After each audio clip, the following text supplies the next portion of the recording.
Bonjour et bienvenue sur Philosophie chrétienne, la chaîne de théologie protestante. Aujourd'hui, nous abordons la question de la Bible et de la foi, le sola scriptura du protestantisme. Le protestantisme historique l'a considéré comme révélation écrite, inspirée de Dieu, et donc seule norme ultime en matière de foi, de vie chrétienne et d'organisation de l'Église. Sola scriptura. En protestantisme, on appelle couramment écriture la Bible protestante, Ancien et Nouveau Testament. Les Écritures désignent plutôt, dans la tradition, l'Ancien Testament en général. D'après le témoignage biblique lui-même, la foi chrétienne entretient un rapport existentiel, consubstantiel avec l'Écriture. On y lit par exemple l'exhortation suivante, adressée par l'apôtre Paul à son disciple et collaborateur Timothée. « Toi, demeure dans les choses que tu as apprises et reconnues certaines, sachant de qui tu les as apprises. Dès ton enfance, tu connais les saintes lettres qui peuvent te rendre sage à salut par la foi en Jésus-Christ. Toute écriture est inspirée de Dieu et utile pour enseigner, pour convaincre, pour corriger, pour instruire dans la justice, afin que l'homme de Dieu soit accompli et propre à toute bonne œuvre. » Quelle doit donc être la place de la Bible chrétienne dans la foi ? Le protestantisme historique de la Réformation a considéré la Bible comme la révélation écrite, inspirée de Dieu, au point où ce retour à l'écriture, comme on en parle parfois, est un de ses principaux traits distinctifs. L'expression historique sola scriptura, l'écriture seule en latin, est en effet un des 5 sola, qui sont des formules latines formant les piliers des doctrines protestantes du salut. Elle affirme que la Bible est l'autorité ultime, c'est-à-dire dernière, en matière de foi et de vie chrétienne, et nous pourrions ajouter d'organisation de l'Église, rompant ainsi avec une tradition catholique romaine millénaire, qui élevait le reste de la tradition chrétienne à la hauteur de l'Écriture sainte. Évolution de la doctrine protestante. Le protestantisme, dans ses diverses formes, a évolué sur la question de la nature, de la fonction et de la portée de l'écriture. L'orthodoxie protestante, période de la Réformation jusqu'aux Lumières, a adopté dès le commencement la conception forte et biblique précédente de l'écriture comme inspirée et partant sans erreur dans sa forme originale.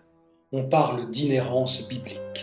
Cette position a été reprise en grande majorité par le protestantisme évangélique actuel, dont elle est un des traits distinctifs.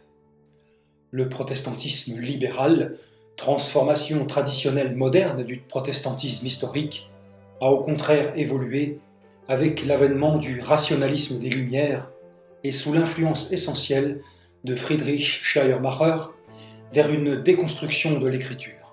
Le protestantisme traditionnel actuel a en effet rejeté, avec l'avènement de la haute critique biblique, l'inspiration plénière, c'est-à-dire entière, et verbale, c'est-à-dire jusque dans la lettre, de l'écriture dans ses originaux, pour l'analyser sous l'angle de théories documentaires, dont la plus célèbre est peut-être l'hypothèse documentaire. Ces théories naturalistes aboutissent tantôt à mettre en question l'attribution traditionnelle des livres bibliques à leurs auteurs supposés, tantôt à en extraire des sections considérées comme mythologiques, pour n'en garder que certains textes, voire certaines paroles, considérées seules comme authentiques. Aujourd'hui, schématiquement, seul le protestantisme dit évangélique soutient la doctrine orthodoxe de l'inspiration de l'Écriture sainte dans ses originaux, et même la réaction au libéralisme protestant, avec ses excès et ses outrances, d'un théologien réformé néo-orthodoxe comme Karl Barth, n'aboutit en régime réformé qu'à une conception de l'écriture comme témoignage rendu à la révélation. La doctrine de l'inspiration plénière. Notre conception de la nature, de la fonction et de la portée de l'écriture joue un rôle déterminant dans notre théologie et notre spiritualité. La doctrine de l'inspiration plénière présente plusieurs avantages. Elle s'appuie sur des assertions bibliques qui la fondent, elle fournit un cadre de révélation objectif en face de l'homme, et elle assure que cette révélation écrite peut être transmise fidèlement d'une génération à l'autre. Cette doctrine pose aussi plusieurs problèmes. L'existence et la reconstitution des textes bibliques originaux, la détermination externe d'un canon de textes bibliques et l'interprétation de textes inhérents posant de multiples difficultés. Mais l'alternative libérale moderne, si elle présente aussi certains avantages, comme la conformité avec le rationalisme moderne, la résolution des difficultés par démythologisation et la liberté d'interprétation, repose sur des présupposés naturalistes qui sapent le fondement même de la foi et la possibilité d'une révélation objective et objectivable qui puisse servir de témoignage constant face à l'homme qui l'interprète. L'interprétation biblique elle-même, activité présentant une dimension subjective irréductible, s'y trouve confrontée au problème d'identifier la révélation au sein de l'Écriture, qui se trouve par là même soumise au jugement de l'homme. En conclusion, la doctrine de l'inspiration plénière de l'Écriture sainte, fleuron du protestantisme historique et fondement de la libre interprétation de la Bible, apparaît comme le fondement le plus parfait d'un christianisme réformé ancré dans une révélation objective, acquise une fois pour toutes. Il s'agit toutefois d'en proposer une version rationnelle plutôt que rationaliste, qui prenne en compte les dimensions immanentes et transcendantes de l'Écriture et s'articule à une théorie saine de son canon et de son interprétation.